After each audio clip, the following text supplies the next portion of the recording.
जिला आपण रोज पायाखाली तुडवतो ती वस्तू पण आपली गुरु बनू शकते का?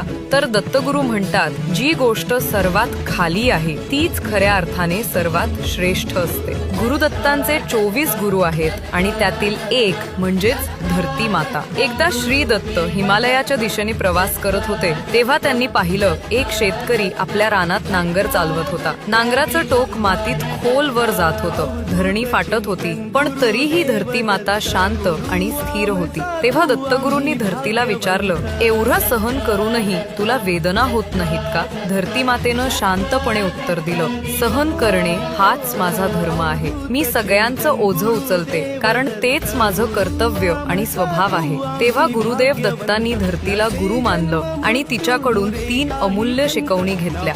धैर्य, आयुष्यात कितीही वेदना आल्या तरी न डगमगता स्थिर राहावं. क्षमाशीलता, ज्यांनी आपल्याला दुःख दिलं त्यांनाही माफ करून पुढे जात राहावं. निस्वार्थ सेवा, कोणतीही अपेक्षा न ठेवता प्रत्येकाची मदत करत राहावं. म्हणूनच म्हणतात, धरती ही केवळ माता नाही तर श्री दत्तांची प्रथम गुरु आहे. श्री गुरुदेव दत्त.